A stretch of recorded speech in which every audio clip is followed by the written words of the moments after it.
Maqaa ilmaa kana furul qulluu Waaqayyo tokkoon amiin jaalatamtoota maatii Waaqayyoon kan jaalatan Waaqayyoon kan sin jaalatan kan jirtu akkam nagaa keessan jirtu xinnoo har'a gorsa isheetan qaba gorsa muraasa isheeti hundi keessaniyyuu daqiiqaa muraasa fudhatanii akkana dhaggeeffatan maqaa Waaqayyootiin isin gaafadha keessattuu barsiisota wangeelaa fi faarfattoota afaan Oromiifaatiif jechuudha. Dhugaa dubbachuudhaaf afaan kanaan wangeelli akka babal'atuuf hanga dandeenyuun gatii guddaa kafalleerra. Waggoota 10dhaaf keessayis alaayis arrabsamaa waan nurraa eegamu goonee jirra. Waaqayyo haa galatoomu. Yeroo ammaa ijoolleen wangeela barsiisan, ijoolleen faarfatan baay'een isaanii argamanii jiru. Waaqayyo haa galatoomu jennee isa kana fudhachuu qabna jechuudha. Ammas kun gahaa miti. Baay'eetu nu hafa. Baadiyyaa keessatti ammas manneen kiristaanaa hedduutu cufamaa jira. Uummanni keenya ammas wangeela hin barannee wangeelli bira hin geenye meeqatu gaabbii galaaraa meeqatu dhiigaa fi foon fudhachaa jira yoo jennee of gaafanne muraasa ta'a jechuudha.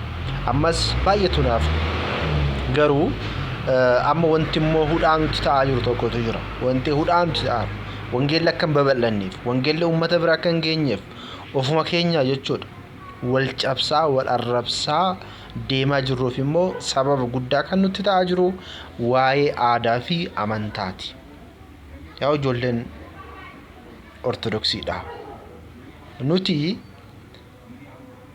wanti fiignuuf wanti barsiifnuuf waan biraatiif miti. Beekamtiillee argachuuf illee miti. Yookiin mindaan nuuf haa kafalamu illee miti. Waaqayyo harkaa kennaa fudhachuudhaaf. Mooticha Qaraaniyoo kan ta'e Kiristoos harkaa fayyisaa addunyaa harkaa gatii argachuudhaaf.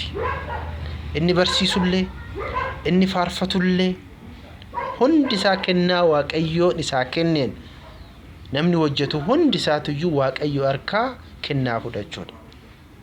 Qulqullichi Phexros fiigicha koo raawwadhe kan jedhe adeemsa sirrii waan ta'eedhaaf. Adeemsa sirrii sanarra deemee fiigicha koo raawwadheen jira. Amma kan naafe garuu Kiristoos harkaa badhaasa fudhachuudhaaf ni jedheera. Gonfoo bara baraa fudhachuudhaaf ni jedheera. Duuka bu'oonni biyya lafaa kana gatanii maatii isaanii gatanii biyya isaanii gatanii Kiristoos duukaa kan bu'anii gonfoo bara baraa sana argachuudhaaf. Yaa obboleewwan koo wantoota hin beekne keessa seennee borcinee Kiristoosiin walitti bu'uurraa waan beeknuun jiraachuu nuuf wayya. Akkuma wangeela Maatiyos irratti gooftaan keenya Kiristoosii namni na duukaa bu'uu barbaadu duraan dursee of haa ganuu jedheera. Of haa ganuu. Sana booda fannoo koo baatee na duukaa haa bu'u jedhe. Fannoo jechuun makaraa jechuudha. Fannoo jechuun gidiraa jechuudha. Har'a maaliif ani karaa keessan dhufee manni kiristaanaa sirna qabdi, dogmaa qabdi, qannoonaa qabdi. Dogmaa ishee jalatti qannoonaa tura, qannoonaa ishee jalatti immoo sirnatu jira. Kun eeggamuu qaba.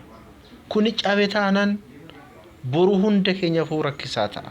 Kanaaf kan nuti amma iyyaa wanti jirruuf sirni mana kiristaanaa cabuu qabu. Seerri mana kiristaanaa eeggamuu qaba. Yoo jennu namoonni baay'een yoo nu arrabsan wanti obsinee wanti dubbachaa jirruu fi boru gatii nu kafalchiisaadhaaf. Namni kamiyyuu eenyummaa mataasaa qaba. Namni kamiyyuu saba irraa dhalate qaba. Namni kamiyyuu eenyummaan isaa yoo guddate ni jaalata. Kun uumamaan jira jechuudha. Garuu amantaadhaan walitti makamuu qabu. Amantaan aadaa meeshaa godhachuu hin danda'a. Aadaa uummata sanii beeknee, afaan uummata sanii beeknee, uummata san wangeela akka barsiifnuuf karaa nuu ta'uu danda'a. Uummata sanitti dhiyaannee, uummata sanii waliin taanee wangeela dhugaa kan ta'e, wangeela dhifaa kan ta'e, Kiristoos waaqa ta'uu waa'ee iccitii Sillaasee barsiifnee hubachiifnee cuubnee ijoollee Kiristoos taasisuudhaaf karaa nu ta'a. Garuu amantaa dhukkaamsinee aadaa mul'ifna yoo ta'e bannee jirra jechuudha. Yeroo kana jechuudha rakkoon. Yeroo darbe obboleessi keenya faarfataan Firaa'ol Tashoomee maxxansee ture fuula Facebook isaati irratti. Nuti jibbiinsa qabnu nuti aadaan uummataa akka guddatu hundi keenya waltaanii guddisuu dandeenya.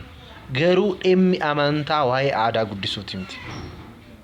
Amantaa waa'ee dhimma aadaa tokko aadaa saba tokko arrabsaa, saba tokko cimsaa, saba faarsaa, saba tokko ol kaasaa miti sun. Ilaalcha keenya keessa jira sun. Nuti kiristaanonni biyyi keenya samiidha jennee yaanna. Aadaan hundumtuu biyya lafaa kanarratti hafa. Aadaan hundumtuu jechuudha. Wanti biyya lafaa irratti ilaallu asumatti hafa. Aadaa uummata keenyatiin garuu kabajamnee faayamnee waaqeffachuu hin dandeenye. Garuu waan hin taane immoo walitti fiduu qaba. Waa lamaafuu hin taane. Amantaadhaaf illee hin ta'u, aadaadhaaf illee hin ta'u. Amantaallee hin arrabsiisa, aadaallee hin arrabsiisa jechuudha. Keessattuu ijoolleen Oromoo yeroo ammaa kana of eeggannoo gochuu qaba. Of eeggannoo jechuudha. Of eeggannoo.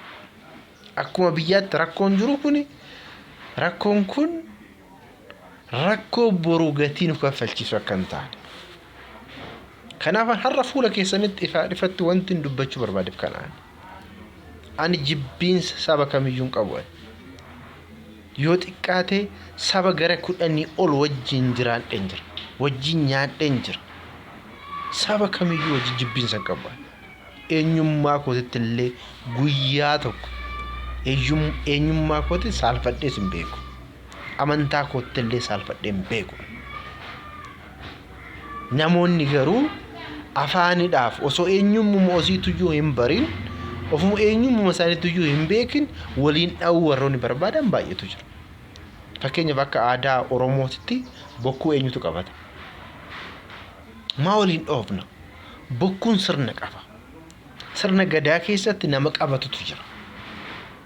Nama eeyyamamuuf jira malee namni hundi bokkuu yoo qabate kabajaan bokkuu sana maal ta'a? Hin hir'ata jechuudha. Fakkeenyaaf nuti amma abboonni amantaa masqalii harkatti qabatanii deemu. Hundi qabachuu hin danda'an. Udaam hundi qabatee deeme hoo maaltu dhufa? Rakkootu dhufa jechuudha. Kanaaf manni amantaa sirna mataa ishee qabdi. Kan ammoo abboota warra aangoo lubummaa qabantu qabataa jettee kennite jechuudha. Akkasuma aadaa keessattis illee immoo sirna gadaa keessatti aadaa Oromoo keessatti bokkuu kan qabachuu danda'u nama biraatu jira jechuudha. Fardi hoo? Mee fardi akkamitti faarfannaadhaaf dhiyaata? Inni gariin maamaan nuun jedha gorgisiidha wal bira qabanii barreessuudha warroota yaalantu jira gara. Inta aaree. Meetti yaada. Nuun arrabsuu dandeessu rakkoon hin jiru sani. Arrabsoon nu badhaasa waan ta'eef arrabsuu dandeessu. Soonni wanti sani wanti wal sodaannu hin jiru. Arrabsoo dhiisaa, doorsisoo dhiisaa rakkoon hin jiru sani. Garuu ijoolleen Ortodoksii taatanii dogongoraa jirtan of eeggannoo taasisaa. Eenyummaa keenyaan bareennee, eenyummaa keenyaan faayamnee wangeela barsiisuu hin dandeenya. Garuu wantoota aadaa ta'an hunda isaatuyyuu gara amantaatti fiduu hin qabnu. Kana duras gatii kan nu kafalchiise kanaadha. Ammas gatii nu kafalchiisaa jira.